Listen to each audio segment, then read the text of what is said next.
belli belli, fermo qua, musi musi, lo spa, pigliati. This wine club is getting more like a wine program. It's getting to a completely different level. It means that we started like asking, like at the beginning, 7 years ago, we had 100 members. Okay, can I have 100 bottles? Then now we're almost 2,000 members after 6 years. Wine club is increasing something between 40-45% every year. For sure, at a certain point, we need to stop the subscriptions. It's going to happen soon, I guess. But especially with this New York opening, our capacity of interacting with the winemaker is growing more and more. This means that when we go to the winemaker, we can ask him to do a private production just for us. Private production, it means that we don't give limits to the winemaker in terms of quality. So he doesn't have to choose between quality and quantity. We're going to pay the wine a bit more, of course, but on the same time, we have a wine that doesn't exist and also realize the dreams of the winemaker. And this is a perfect example of this Roero Arnese.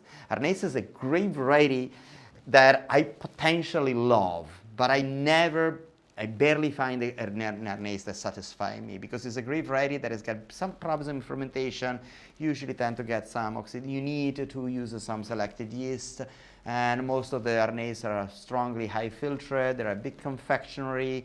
They tend to be too fruity and a bit flat. When Arnese is actually planted in a beautiful Marne soil, so it gets more to the calcareous flavor and a bit more salty finish, because the grape variety by itself doesn't have a high acidity. But then, considering the experiments that we did with Insumma, with the producer of amphora that is called Lorenzo Tava, we somehow worked with Scarzello to do a Tava amphora. He actually bought 4 of them, and we selected the 2 that we liked most. But it is incredible how biodiverse and chemically and aesthetically different can be the wine. You know, every single barrel, it's not just every single vineyard, not every single bottle, not every single grape variety and every climate and in condition and every vintage, even every barrel, every container is different. So it's beautiful to the idea that we select a specific barrel or a specific amphora, which is a clay type. Lorenzo Tava makes an amphora that has got a thicker texture, so the transpiration of the wine and the oxidation is softer, and you have a color that is not too much oxidate, and you maintain the characteristic of the wine. To me, this is a little small masterpiece of a wine that, in my opinion, can age even for a few years, but it's meant to be drinking now. It can be paired with any possible fish you would like, even with any kind of creamy cheeses like a goat cheese or a Seltzer, but the potential are like a beautiful complex aperitif. Do not serve it too cold, but not even too warm, something in between 55 and 50 degrees Fahrenheit, we say like 10, 12, I think it's in Celsius. And enjoy it, and you better like it, because this wine technically do not exist, so you can brag with your friends that you are the only owner of a wine that is made just for you. Thank you. And again, we are with Scarzello, and this is a Barbera d'Alba. Possibly all of this wine here, this is, if we were supposed to open this, 24 bottles, whatever they are, in a group of 24 people, I would say this will be the bottle that will finish first. Scarzello are in the village of Barolo. They possibly make some of the best Barolo of that area. Those Barolo are also easier to drink. They are more ready to drink. This is slightly warmer. They have a beautiful Sarmassa. Sarmassa is a beautiful hill that crosses both sides, east and west. The west side of Sarmassa is slightly more ripe than the east side. If you want to do something really geeky, compare the Sarmassa from Scarzello with the Sarmassa from Brezza. Sarmassa from Brezza is a bit more tight and austere, while the Sarmassa from Scarzello is a bit warmer. It's beautiful when you get into this mapping the soil, like you are almost like you're almost an animal, smelling the difference of little. It's actually, you are developing your sense of aesthetics, your capacity of tasting different flavors based on the composition of the soil and the climate condition. And I love when winemakers take care of it. That's the main difference. The smaller winemakers, artisan winemakers, they will do their best to reveal the little difference of each soil. A big winery that makes 1 million bottles, they don't care. They're going to blend everything together. They try to actually create the cheapest process of production, because 1 million bottles have to be sold at a lower price. And then they will make like a wine that is anonymous, doesn't have a local flavor. But even some expensive wines sometimes are overly ripe, overly oak. maybe because the only reason of they do it is to please some corrupted wine journalists. You know, some of them are slightly too oaky, overripe. You know, Napa Valley sometimes has been going in that direction, but even Tuscany with the Super Tuscan, a lot of South Italian wines are like this. And so, to me, if you want to develop a sense of aesthetics, producers like this are actually beautiful. This Barbera, for sure, is not as complex as the Barolo, but you're going to love the beautiful, nicer, riper flavor with that hint of acidity that Barbera needs to have in order to keep alive and balance the fruit flavor, the sweetness. Sometimes Barbera is planted in the lower part of the hill and tend to be a bit flat, and I don't like it. There are winemakers like Scarzello that still think that Barbera is almost as noble as Barolo, so they didn't get rid of the vineyard that are in the best area of the hill, and they still make a Barbera the nice complexity and acidity. This is a wine that goes with salami, period. Any possible salami. Barbera and salami is a must. Thank you. I Borboni, and we have two videos of Borboni. We went there twice. One was like 3-4 years ago, and the other one was last year. And 3-4 years ago, you can see the vineyards before they've been destroyed by a storm that was a year and a half ago, more or less. We're talking about the most incredible vineyards. That one in Monte di Grazia is possibly the most fascinating vineyards I've seen in my life. Talking about vineyards that are 300 years old, 400 years old. We're talking about the oldest vineyards in the world. And it's like an archaeological monument. This goes beyond the concept of the quality of the wine. I don't even care at a certain point sometimes where I'm in this incredible, beautiful environment. Because we're talking about a plant that grows up on a tree, and a poplar tree, and it's tall 60 feet. You have a Scalillo, which is a stair ladder that is made based on the size of the knee and the feet of each farmer. Because you have to go, I mean, you watch the video, he tells you everything. And getting on the top of that ladder is really scary. And you see that there was a practice, a traditional practice that belongs to ancient times, probably 800 years old, 1,000 years old. The idea has got multiple reasons. The fact that you could grow in vertical helped them to produce more wine in a smaller area. Second of all, it was actually used as a barrier, as a wall against the invasions. And also was a place where people used to live there. It happened that a couple of years ago, one of the few farmers that knew how to prune those vines, and you know it's a risky job because you go on the top of this ladder.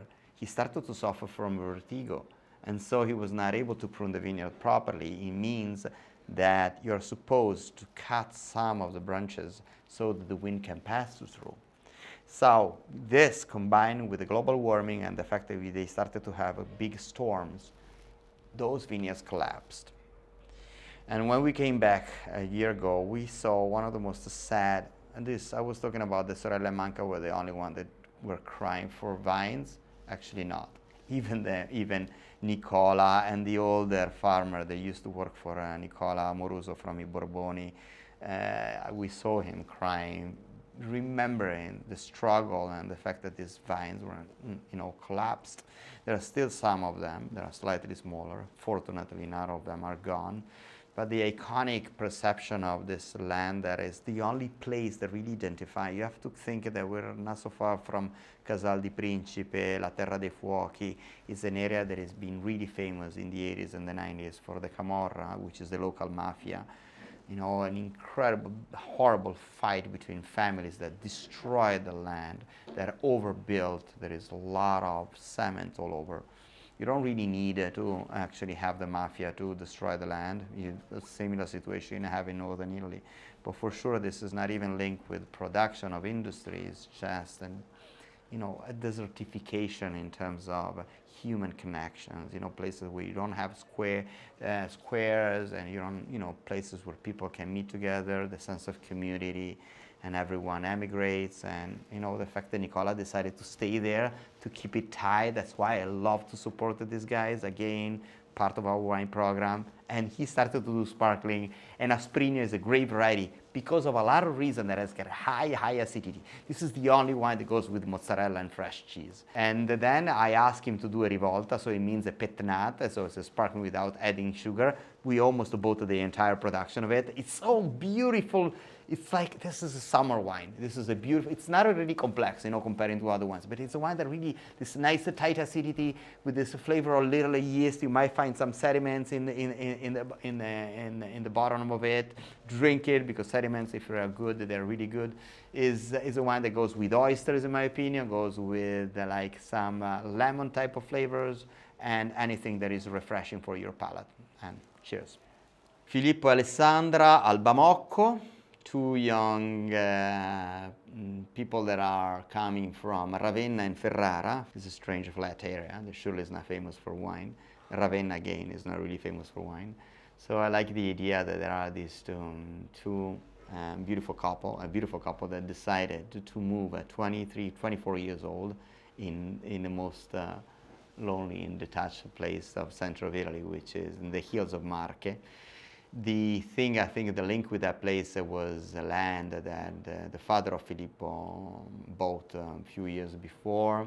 The idea, he bought this villa to retire, and the story is actually quite touching. They were traveling around and they broke the car, and so they asked help to a farmer, and this farmer let them in his vineyard, and now they fall in love with it, and it's okay, let's buy it.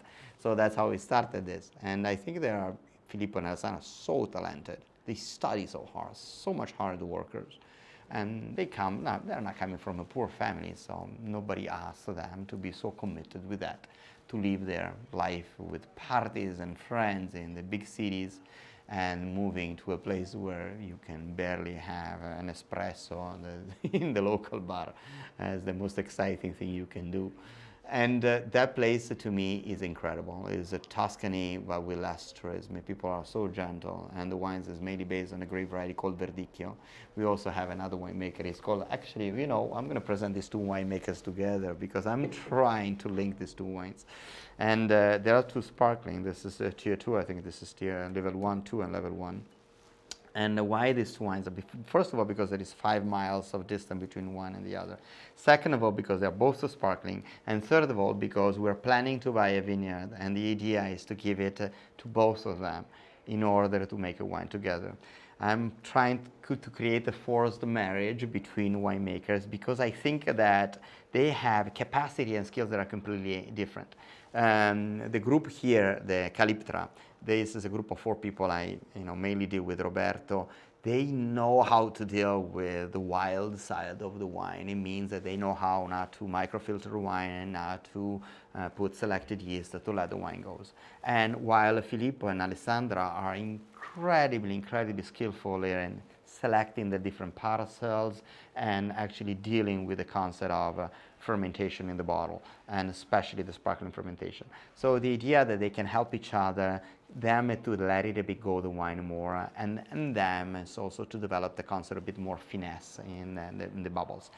Both of them are singular projects, so these wines are both on Verdicchio, 2 different vineyards, 2 different winery. One is a bit slightly wilder, the other is a bit more elegant, and the idea that maybe in the future we're going to merge these 2 wines in a single vineyard that is going to be part of our wine program.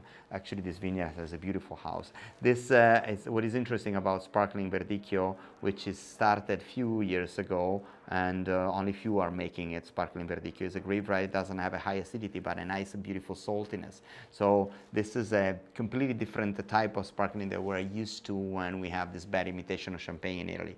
So I personally am a bit tired about this Pinot Noir Chardonnay produced in Italy, that they try to imitate champagne. I will leave champagne where it is, and I would like to actually focus on more sparkling. I like Lambrusco, the traditional Confoldo in Valdobbiadene, and this wine too. It's a wine that goes with possibly anything, in my opinion. I would go for a nice complex aperitif, but you can drink it all night long even with meat and with pasta dishes with no problem. This is more like something that needs to have something more rough food, less defined food. I wouldn't actually go with oysters or red prawns. This is something that goes a bit more with cheese, But this is a beautiful picnic type of wine. It's like outside, you need to under an oak tree with a nice afternoon. That's how we drank it. If you see the video of these guys, we're at the end of the video, we're just there in this beautiful bucolic environment. And it's nice how the two families, I would say, they are talking each other, teaching each other how to do things. And this beautiful color will get slightly more ripe flavor, while this is a bit more defined. This is more, I don't know, I don't want to compare it, more champagne style, I would say. This is a bit more like a natural Prosecco style. No, it's not a nice comparison, nice natural Valdobbiadene type of style. Marche Pride, Verdicchio Pride, actually not only Verdicchio. I'm presenting these three wine, not because I am lazy, but because I'll try as much as we're trying as much as we can to link bottles with bottles, land, trying to create a cultural geolocalization of what we're talking about. It's not just about the single bottle itself, it's what's behind it, where is placed this bottle, who is making it, how it's related also with other winemakers and with the tradition and with the land. Verdicchio has been produced there for hundreds of years, has been spoiled by a production of some industrial winemakers maybe in the 60s. There was a big winery that somehow gave an idea of Verdicchio as an easy drinking wine that cannot be aged. We mainly thank people like Ampelio Bucci that at the beginning, middle of the 80s, invested in the concept that Verdicchio could be a wine that could be aged. Has been followed by Garofoli, by La Monacesca, and a few other wineries that now became a big established wine. I don't buy those wines because those wines you can find it everywhere, and I like to invest in younger tradition or maybe less known, more sideways type of tradition. And this is a beautiful example. All these guys are really young, under their 40s. This is 32 years old, Riccardo Baldi. No, this is 32 years old, Riccardo Baldi. Then you have Roberto and Giovanni, that are like 35, and Filippo is 32, Filippo and Alessandra, they're running the winery, a beautiful couple. They decided to move from two bigger cities, Ferrara and Ravenna, when they were 24 years old, and reinvented their life completely. And it's something that it moves me, someone that says, okay, I'm going to go back to a countryside, and so on. And the story of these two are incredible. This is the sparkling version, and the still version, level 1 and level 2. These two wines are made just for us. You can see that they are their name. We want to focus more than the winery than the name. Most of the wines are not filtered. You will recognize this beautiful salty finish almost in all of them. And there is a bit of a wildness due to the fact that they are not filtered here. You can see that there are some sediments in the bottle. If you turn it around, it becomes blur. I don't know if you can see this. Yeah, can you see it? Yeah. Same thing as this one here. So I would say that these two, they have in common this idea of this yeasty flavor. So you would expect something that is different for what wine is for you. But let me tell you something. Once upon a time, wines were more like this, than super filtered and chemically controlled the type of wine we used to drink now, especially when we talk about white wines. In this one here, you have a bit more subtle type of Verdicchio, and here you have a sparkling wine that is more similar to what we usually drink, but not as yeasty. You don't have that strong bakery type of flavor that sometimes you have in cheap champagne or cheap imitation champagne. It's not high acidity, but a beautiful, nice, salty finish. All these wines, I would guess, are a beautiful aperitif. If you are lucky enough that you are a member of Wine Club 1 and Wine Club 2, it will be a beautiful night to try all this together. Maybe starting from this, followed by this, and finish with this one here. Being really patient. Thank you. Again, I'm going to repeat myself. This is not a wine club. This is a mission to save the world. I'm joking, but I'm not. It's more and more that we develop, that we're actually gaining subscribers. More we have a power to build up an ecosystem that is just more than importing some wines. I'm giving you an example.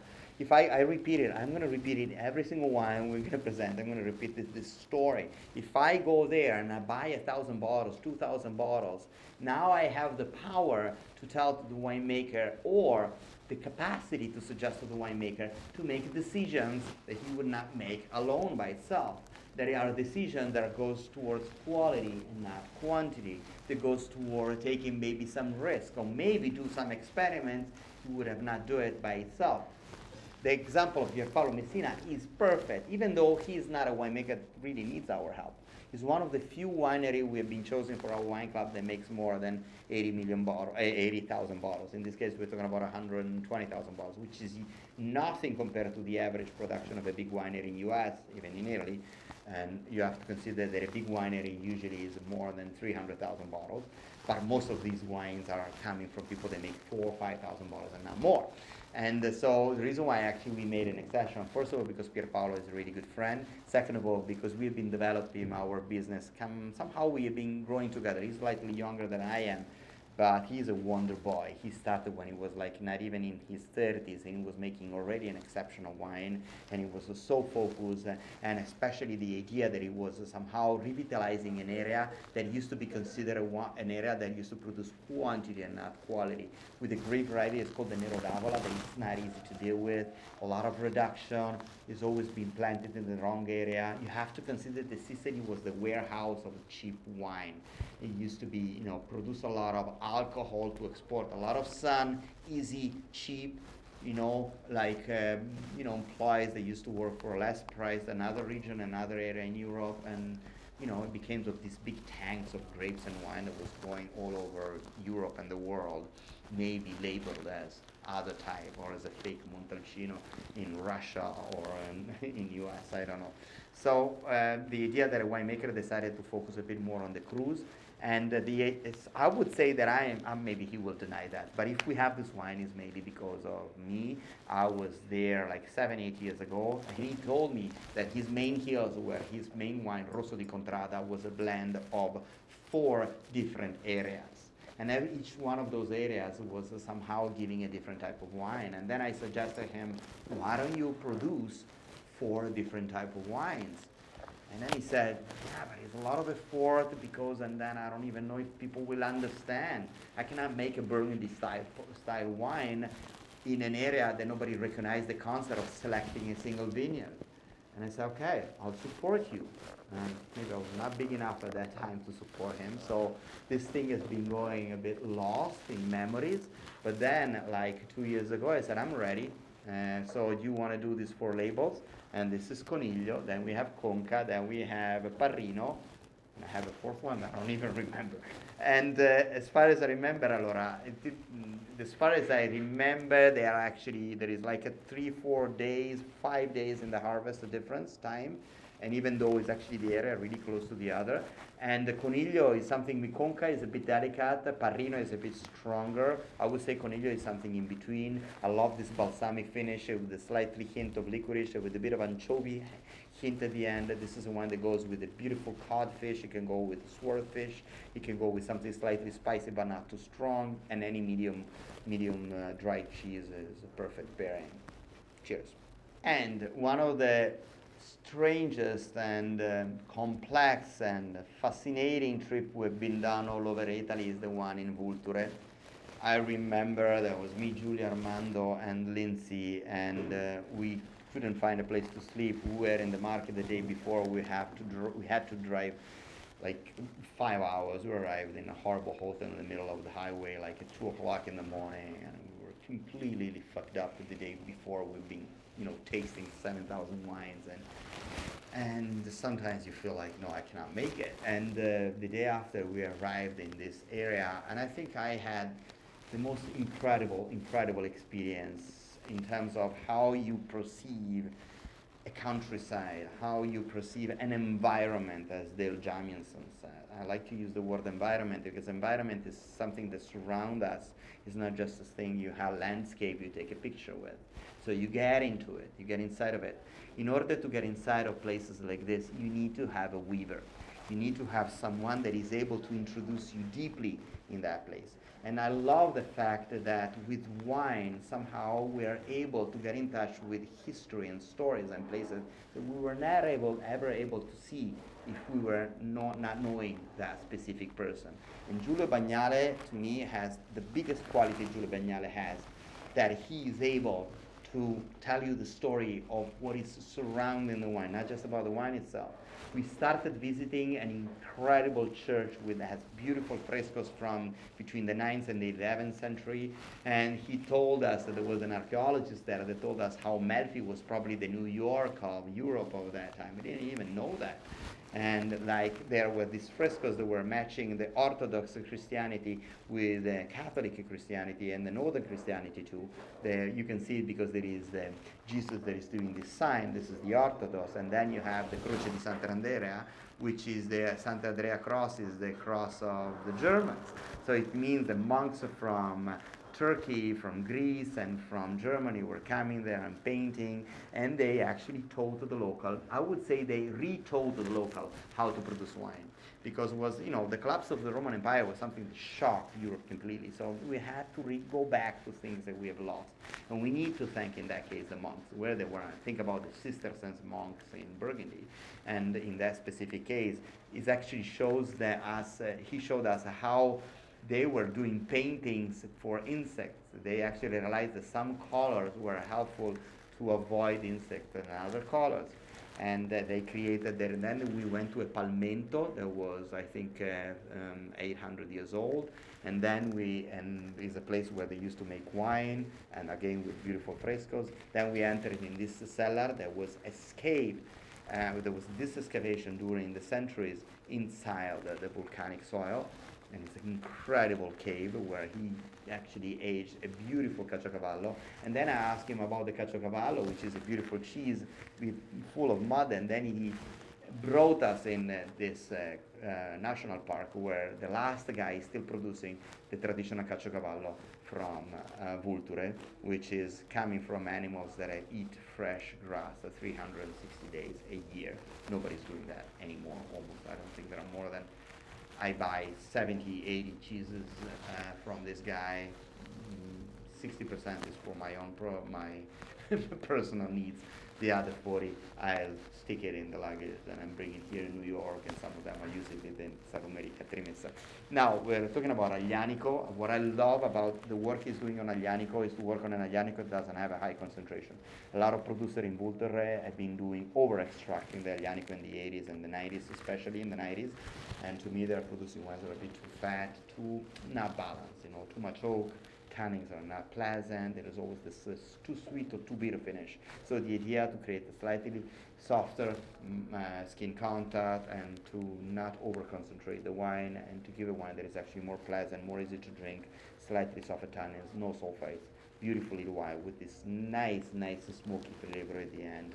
That this is wine that has to be matched with Caciocavallo from Moliterno. So you need to come here to pair it with the proper cheese, because that cheese doesn't exist. We're doing this tasting notes for Wine Club. We're going to start with wine from Puglia.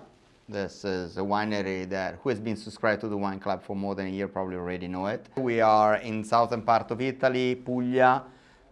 We're talking about a grape variety. It's called the Primitivo. Especially our American friends will recognize it as Zinfandel. And there's a grape variety that is, as I repeated a lot of times in my tasting, in the videos you have seen it, even watching the video of Arianna, that Primitivo was not really a common grape variety in Puglia, even if it was planted for the first time probably at the end of the 18th century, but it became a trend mainly in the last 30, 25 years, because it's Zinfandel. So, I would say that probably for, Puglia became more a tourist area, and so it's been developed people started to replant Primitivo, or started to take care maybe of old plants. I like when Primitivo has older vineyards. Freestanding bush that are maybe 50, 60, 70, 80 years old. There are these beautiful little dry walls that are surrounding the land, that are like similar to the clos you might find in Burgundy. And it's beautiful how people are strongly related with rocks over there. Rocks in the sense that you have this beautiful soil that usually is something between clay and you might have some other white soil. but the soil is actually rich of stones. And so the relationship within those two stones and the environment and the countryside is so important, because in order to have that land where they can plant a vineyard, they need to reuse the stones. And so the best way is to build up walls all around the vineyard, or to create these incredible houses that are called trulli. It looks like you are back in Lord of the Ring, Bilbo Baggins type of village. I don't know if you know it, those beautiful, strange shape, round type of buildings, and it's like an iconic type of house. You find it only there, no other places in the world. Similar houses you might find in Sardinia called nuragas. Just to say that there is a long tradition there that belongs to few hundred years and thousands of years, when that area was colonized by Greeks and used to be called Enotria. But the local grape varieties are actually more Aglianico, Negro Amaro, and a few others, Verdeca. So Primitivo was a grape variety that was only 250 years, which is, centuries in Italy are like long weekends. And so we need to understand that now if we talk about Primitivo, we talk about something that has been somehow rediscovered, that was not really used. Mainly because probably they were linked with the concept of Zinfandel from US. And so at the beginning there were winemakers that were doing big bolder wine. Also we talk about an area that is kind of flat, a lot of sun, really warm. So it helps to create wines with a high alcohol, and especially with Primitivo, it's easy to reach a high alcohol content. So those wines are a bit more fat and bold.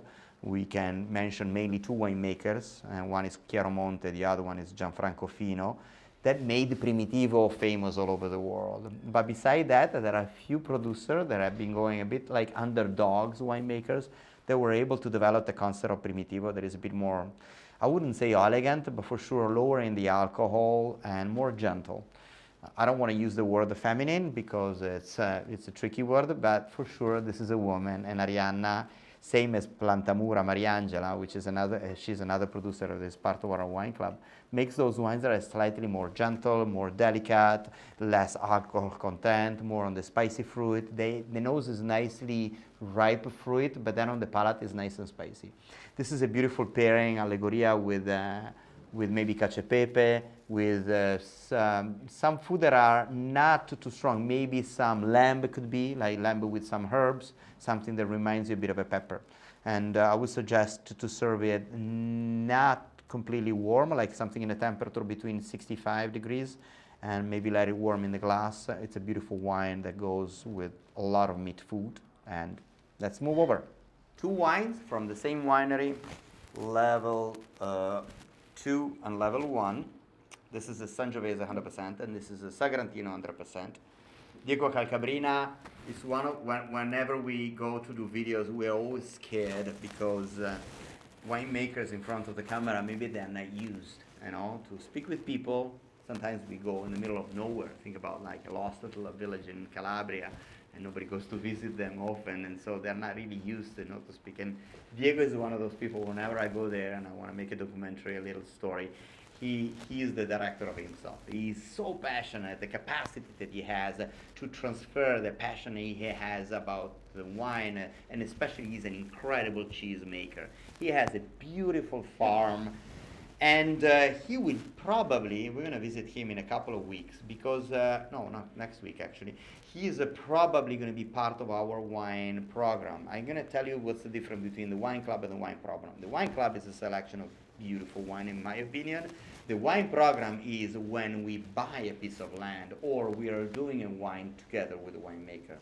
The fact that we're buying the land means we buy the land, we give it back to the winemaker for free. As long as he starts the wine program with us, it means that he can take certain kind of risk, and he will work on quality without thinking too much of the marketing, because we ensure the fact that we're going to buy the wine for him. And we're going to, of course, try to help him to do as best as he can.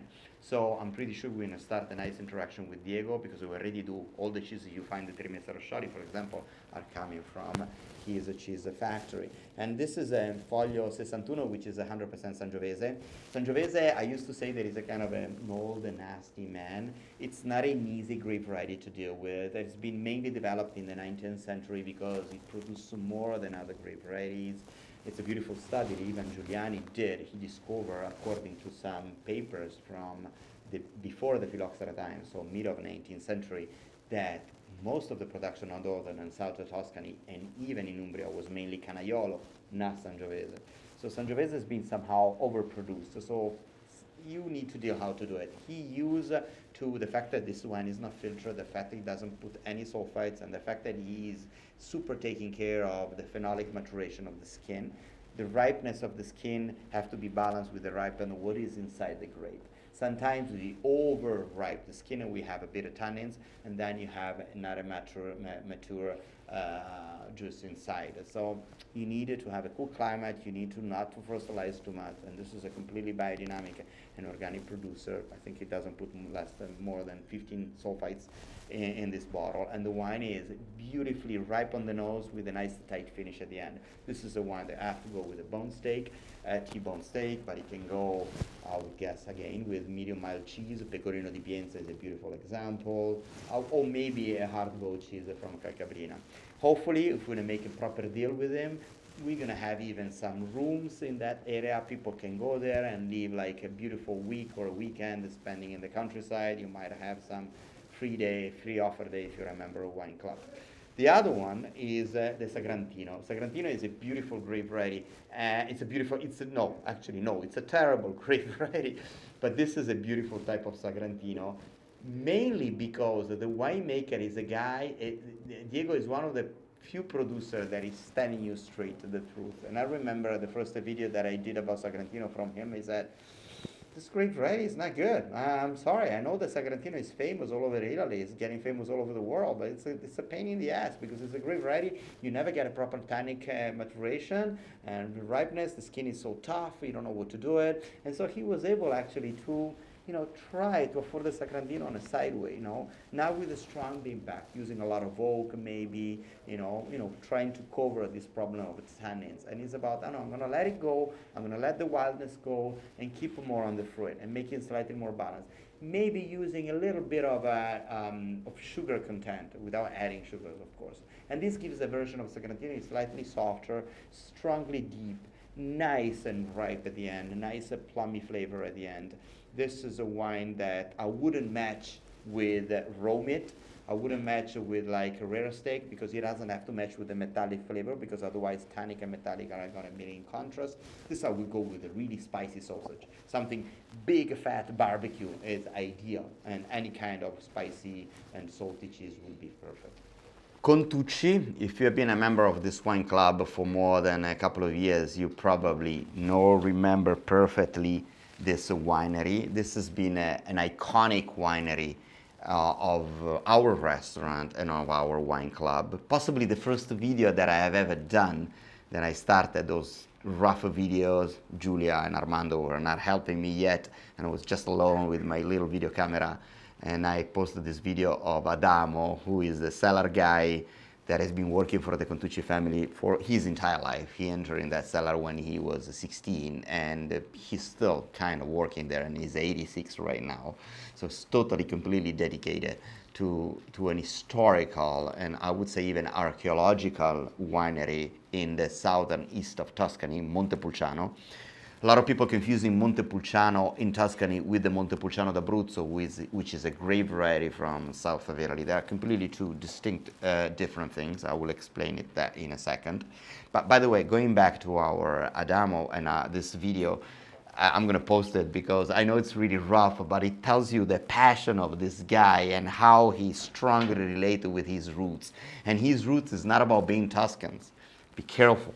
Those guys are Etruscans. Etruscans is an ancient tradition that belongs, linked probably with the Greek culture, but it's a kind of a mysterious civilization that lived before the Roman Empire and that were defeated by the Roman Empire. Nevertheless, the Romans took a lot from the Etruscans, same thing they did with the Greek culture. Roman is an empire that was actually copying a lot from the place where they were conquering. And people that are Etruscan have an attachment to their roots even stronger than the Tuscans. A pride that I would say that goes beyond the concept of region. And you might actually, listening to him, a story that tells you how that the Etruscan somehow learned things about how to make wine that we're still somehow learning from them. You know, facing on south or southeast or southwest at a specific height on the sea level between 200 to 400 meters, which means 180 to 200, 350 meters, which means 300 up to 800, 900 feet more or less, and you know, considering where to place the cellar, how cold has to be the cellar. And then when you visit the winery, you see that there is a link. We're talking about the oldest winery in the world. This is, I'm pretty sure, I know they don't want to pretend it, but I made some research. If it's not the oldest, this is one of the 3 oldest wineries in the world. You know how many years this family has been producing wine in the same cellar, in the same place, with the same vineyard? It's more than 1,010 years, probably even more. That's actually the only paper that tells that 1,008 years ago, they were making wine in the same place. And if you don't believe it, watch the video. And if you don't believe the video, go to visit them. And you will see the first bigger floor on the top side, which are frescoes from Andrea Pozzo, which was the mentor of the perspective of the Baroque time. 17, you have one of the oldest piano that was played by Beethoven. There are 30 left in the entire world. And then you go down to the cellar from the Middle Age, and then you go down in a stairs, like it looks like something, a Dan Brown book, and you are in a cellar that is from the year 1000. And when you speak with Alamanno Contucci, you have this perception that centuries are like long weekends. You know, you perceive that their perception of time is different from ours.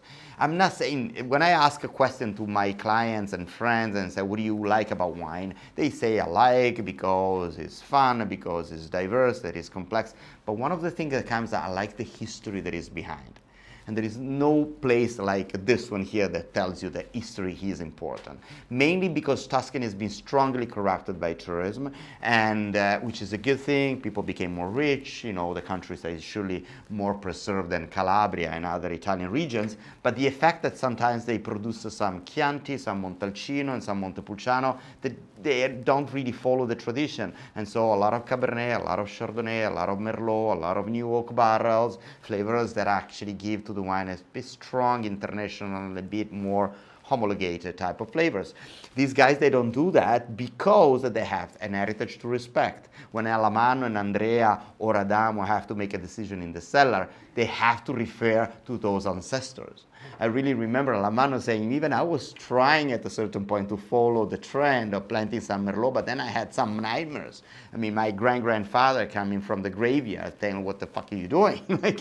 And so I was like, you know, it's kind of a reverse Uncle Scrooge story. And here we have a Rosso di Montalcino. This is a really simple type of Prugnolo Gentile, which is a version of the Sangiovese. I don't have time to explain how every single grape variety has different brothers and sisters and siblings, which there is not just one Sangiovese. There is a big fight. They don't want to call it Sangiovese. It's blended with a bit of a Canaiolo, Mammolo, and Colorino to give a bit of elegance. Someone gives a bit of the color of it. This is an easy wine that I have to go with not too complex food. Okay, while this is Mulin Vecchio, which is the cru. It's like, no, sorry, this is Pietra Rossa. Pietra Rossa means red soil, because also they make the cru of Mulin Vecchio. Red soil, which is the typical soil of Siena. Soil of Siena is where the Etruscan used to plant the vineyard 2,500 years ago. And you probably recognize from the color and from the nose that you have this nice, beautiful clay, earthy flavor. Beside that, you have a bit of a red fruit. This is a wine that can go with any kind of game, and it could go even with some little stew, I would say, but of course, the best pairing is some Pecorino di Pienza. Mamoiada Renaissance.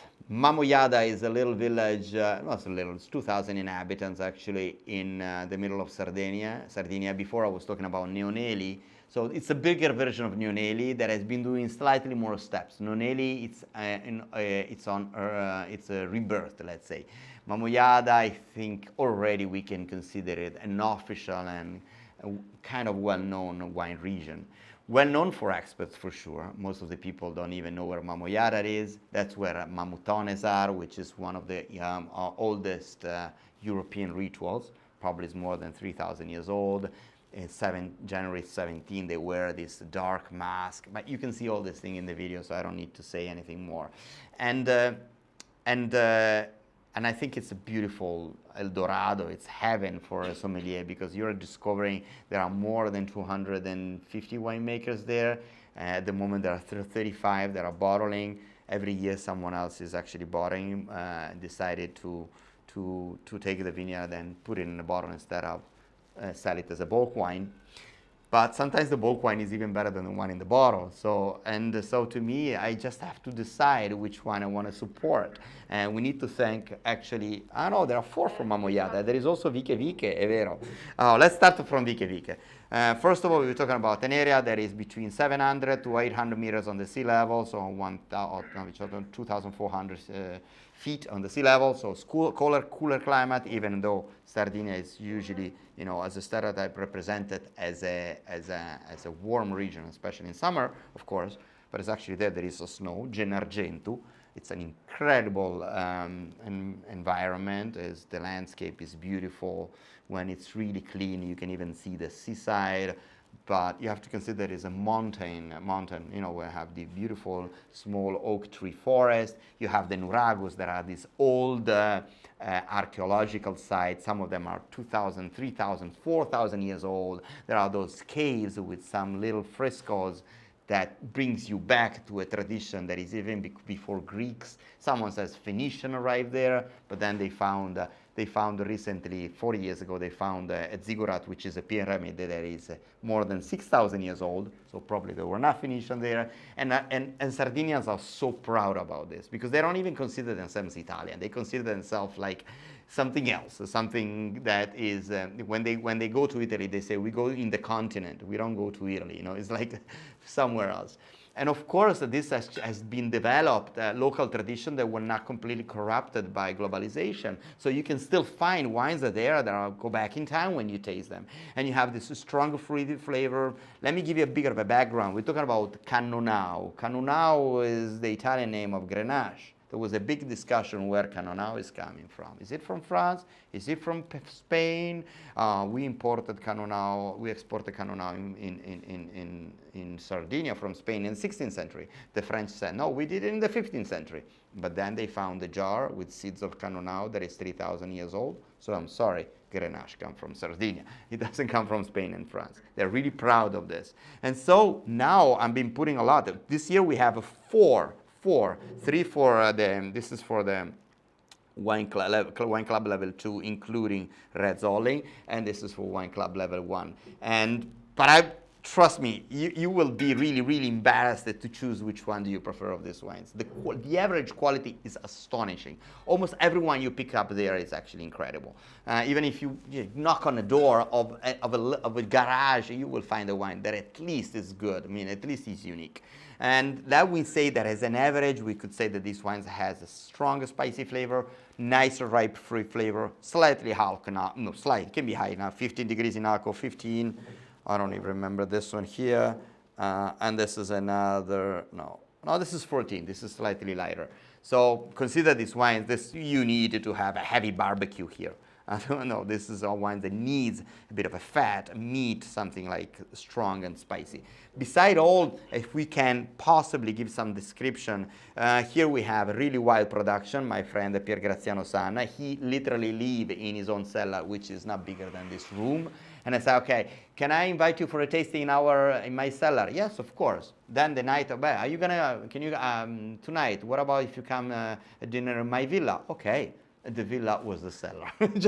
So you joking? No, I live here. He literally lives on his own bottles. We cooked and he made for us an incredible wild boar stew that was hunted by him, and we had possibly the most ancestral and ritual possible. And his wines are so beautifully wild. He doesn't do any control of fermentation. He leaves the wine in a skin contact sometimes even for months, and it makes no sense because this wine should be vinegar, but it's incredible subtle, possible a unique masterpiece. The second one I'm going to go to is Simone from Cantina Sidilesu. It's not Cantina Sidilesu, it's called the Viche Viche, but he's the grandchild, or the nephew, of the Sidilesu winery, which is the big winery of that area. When we talk about big winery, we talk about 100,000 bottles. So this is not a big. He makes, I think, 10, 12,000 bottles. What I love about Simone, that his Cannonau are not as heavy as the others, a bit more elegant. His wife, Federica, has been studying in Burgundy, in Romane Conti winery, so not the last winery in the world. So he's making, they are making wines that are a bit more subtle, a bit more elegant, and they're developing, and I think they can age even for longer, we will see. And what I love more about Simone, that Simone brought us to Zappo, to this guy here. And so the fact that instead of promoting his wine, he's first started to promote his friends, another winery, it moved me so much that I will buy this wine even if it will not taste good in the future. No, I'm joking. But, you know, I love to support someone that is support also the region. This guy here, come si chiama il tipo che non mi ricordo? Siotto. Ah, sì, Gianfranco Siotto, sorry, I forgot about his name, there are so many. He's the most shy person, and we tried this wine from the bar. So we love it, we love it. You have to bottle of it. 1,000 bottles we bought it. We own this winery now, and it's a beautiful, one of the best tasting I've done in our private, random tasting and I like the idea that somehow if this winery exists, it's because of us at the moment, and he's been so nice. He didn't really know, do I have to put a label? What do I have to write on the label? He was asking me questions that was like from nowhere. He didn't even know what does it mean bottling a wine, and so it's not his main job, of course. It's like his hobby, it's his part-time job, but he's putting a lot of, he actually, at the moment, this is a blend of 3 barrels. We are thinking about in the future to make 3 different labels for each barrel. It makes no sense economically wise, but maybe we'll do it. We do a lot of things that make no sense. And last but not least, Antonio Mele. If you see the video that we're going to publish soon about the Mamutones, he is the president of the Association of the Proloco of the Mamutones. He's the one that organized this incredible real world. January 17, all these young and old guys, they wear this scary mask, black mask, surrounded by all these bells. It's actually a suit that pays weight more than 70 pounds, and they go all around the village. And everyone is so silent and strange, and then they get wild, and it's like you feel like you are going back 3,000 years in time. And there is a lot of rituals in Italy, but most of them, they became just folkloristic. You know, it's fake, a thing done for tourists. I can feel that the Mamutones ritual is still something that is lively and perceived and something linked with the soil. His wines are slightly, this is Vinera, this is for level 1. It's not as complex as level 2, but it's beautiful to drink. So this is a wine maybe not to age for long, but it's really, really well done. You can see that we bought the entire production with our private label. A lot of other things to say about Mamoyada and endless, but I don't want to spoil everything. So follow us, watch our videos, and we'll learn more. Thank you. So when you actually go to Montalcino, you need to be wise. And I personally don't care about promoting big wineries because they don't need our help. And I don't really care about promoting wineries and maybe are doing some tricks in the cellar with maybe two new oak vanilla flavor type of wine, high concentration alcohol, too deep, too international style. And so when I founded the Poggiarellino family, I thought that is a gift from the gods because it's not easy to find a new winemaker. They're not new, but nobody knew them. So because they don't have a website, they barely answer on the phone. I think now Ludovico, he's 84 years old, and Anna, they're a beautiful, beautiful couple. And Nanda is 80, 81, 82. So they are in their age, and they're not teenager anymore. But they run the winery completely alone. And when immediately we tasted the wine, we felt like, oh, that's what his Montalcino used to be, you know, with the ruby color, light ruby color, more on the Pinot Noir style. And you have this nice hints of little red fruits with a beautiful hint of clay and soil and wet soil. It's balanced, it's now very powerful, the alcohol is perfectly integrated. It's elegant. It's elegant and at the same time reminds you the rustic flavor of the Sangiovese. And those wines to me are absolutely exceptional. It's beautiful how every age is different. Here we're actually pairing 2 different ones. We have the Rosso di Montalcino and the Brunello. Rosso Montalcino is usually the little brother of Brunello. The main issue is maybe vineyards that are younger, not the high quality grape, and not the best quality grape, and they use it like as the second hand type of Montalcino. But sometimes Rosso Montalcino can be as good as Brunello, and I would say that the 2 wines here, you just feel a bit deft for the level level 2 wine club and the level 1 wine club. So if you want a wine that is a bit more for game, for slightly more complex dishes, I will go for this. This is going more for like medium hard cheese and pork chops, but they are really, really good. If you are a member of both wine club, which is a high suggestion by my side, it's really interesting to compare the two wines. Simone Scaletta, Wine Club 1, Wine Club 2, Dolcetto di d'Alba and Barolo San Pietro from Monforte d'Alba. This is possibly one of the greatest discoveries I have done in Langhe. You know how much we love to find unknown, to discover little wineries. But while Sardinia or maybe even Basilicata or Campania, part of Sicily, some other regions, it's easy to discover new wineries. You have to think in Italy we have 150,000 winemakers. I'm not saying all of them are good, but I would say that there is a lot of people are going back to the countryside, and so this is the right moment to discover new. And we like to find a winemaker where it's not yet famous, is not yet corrupted by marketing reasons and labels or high rates from a wine journalist, so that we can buy the wine at a reasonable price for you, and on the same time we can work with them to maintain the quality and increase the quality. Because when you go to a winemaker and you tell them I want to order 1,000 bottles, 2,000 bottles, you say, okay, wait a minute, okay, we pay them in advance, and then he says, okay, maybe I will take care of it. So I'm not going to blend this wine with some cheap grapes from south of Italy, and I will follow the rules and so on. And Simone Scaletta, now this is to say that when you go to Langhe, discovering a new winemaker is not easy. It's kind of a complex, because it's a limited area, everyone knows it, so pricey, so gentrified. Now the land costs a lot. And so when we tasted, I was with my sommelier, I was with Lindsay, Julia, Armando, and Matt, which is the main sommelier here with Kenneth in New York. We fall in love with this wine that was suggested at the Enoteca Saracca, which is a beautiful enoteca in Monforte d'Alba, a wine bar restaurant. We loved it, especially because we tried several vintages, 2006 and 8 and 12. So we went to visit the day after, and we saw this guy that was in the middle of nowhere. And why nobody knows you? It's not true that nobody knows him, but first of all, he was not imported in the US, so bingo, let's do it. Like I can match it, Wine Club in New York, and in one time, not easy to find a winemaker that is not imported from Langhe in US. Second of all, we love the wine because they were so traditional, so tight. Traditional means, I don't know if you know the story of Barolo Boys, which is this group of modernist winemaker that decided to promote Barolo all over the world. We mainly thank or blame, it depends, a guy like Gaia or Elio Altare or Domenico Clerico. They used to be called Barolo Boys because they were, going on a van, they were learning English in a van, and so the people were making jokes of them. But if now Barolo is so famous, like it or not, we need to thank these people.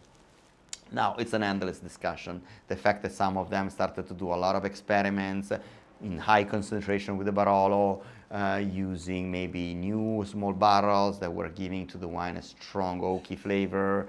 They were somehow, they were trying to follow maybe the American style of the modern wines. And so the issue is like at a certain point, the traditional said, where are we going? Maybe we should go back a bit. So as far as I understand, my approach on things is not necessarily to say they were wrong and they were right. It's about finding a balance in things. And this surely belongs to the concept of what is the neo-tradition, so going back a bit to the idea of a bigger barrel. We need to say also that sometimes the Barolo Boys were able to give some good suggestions. Maybe making a wine in a barrel that is 8 years old, that has never been properly cleaned, it's not the right way to make good wine. So it's a complex matter, but for sure those wines are strongly traditionally determined. This is one of the oldest vineyards of Dolcetto, it's 90 years old. In my opinion, is the best. Dolcetto is an everyday type of wine. You will never expect to have complexity. Nice and plummy, period. Not a lot of complexity on the palate. When I tasted it, this is a Dolcetto with the soul of Nebbiolo. I don't know, it should be, because it's a 90 years old wine. And this is a beautiful Barolo, is Monforte, typically truffly, with this nice wet soil type of flavor. It goes with the truffle sauce if you have it. White truffle would be ideal. Otherwise, it can go with stew, we can go with any game, we can go with an nice beef steak. Parmigiano Reggiano is always a perfect pairing with Barolo, as I've been telling you for thousands of times in my tastings. Last, a little story about gentrification. We think about gentrification is related with Paris and London and New York and even Rome, but actually has to do also with land. I give you a couple of examples. I was talking about this, describing Montalcino. I think 2 acres of Barolo vineyard they used to cost like 40 years ago maybe $10,000, $15,000. Now it's more than $1 million. It can go up to $5 million. Crazy, crazy, crazy, crazy price that is affecting as an impact on the locals that is really strong. Everyone is happy, they have more money, but sometimes the locals, they don't have the money to buy their own land. And so may become investors from outside. And these investors, they are there to invest. So they are not really care if the wine is a traditional or not. And maybe they will start to ruin a bit the tradition and to make a wine that was not as good as before. Not as authentic, whatever authentic might means in the world of wine. So I like the story that this guy, his family used to own a vineyard there, and they sold it at the beginning of the 70s. They went to live in Turin, and he spent his entire life trying to rebuy his own land until he was able to buy the land, but not the house, and he lived in a caravan for 4 years. And I like this idea of Simone Scaletta living like a squatter in his own car in a place that is possibly one of the most richest country area of Italy, of the world. And then finally he was able to buy his own house, and now he has a beautiful place, and I love to support these guys. Cheers. Ivan Giuliani, Cantina Terenzuola. We are in Tuscany, close to the border of Liguria, and it's a beautiful area called between Massa Carrara. That's where actually the most famous marble from Renaissance. I guess that some of the Michelangelo sculptures were made from a marble from that area. It's not really well known as a wine region. We mainly know Tuscany and Liguria for different grape varieties like Sangiovese, Cinque Terre. You mainly have Bosco and Chaquetra. That area, it's not really well known, and I love to do sidewalks, and I love to discover wineries that are not on the main path, not already corrupted by marketing requests. Ivan Giuliani, to me, is a beautiful, skillful, and clever and creative type of guy. The passion he actually has in, paying attention of local tradition. He used to have, his family come from that, but he was actually living in near Milan as far as I remember. So he came back to his grandfather's house, and he started an incredible research on local tradition. I'll give you a couple of examples. We talk a lot about grape varieties, and most of the time we talk about the usual, the Fab Five: Cabernet, Merlot, Chardonnay, Sauvignon, Pinot Noir. These are redundant, and this is because 85% of the wine production in the New World are based on those 4 or 5 grape varieties. But we don't even know how complex and incredible is the world of grape varieties. And we're losing them. And you have to think that before the phylloxera time in the 19th century, in the world there were probably more than 200,000 grape varieties. I think now there are not more than 6,000 left, which 30% are in Italy. But we don't even know that because genetical research are discovering new things recently. And let me tell you something. Ivan Giuliani, he made a test on DNA analysis of most of the grape varieties that are on his own land and now so far.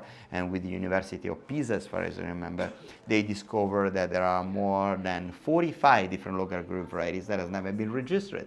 And this is actually the project of Permano, which means by hand, but it was also the name of the father of Ivan Giuliani.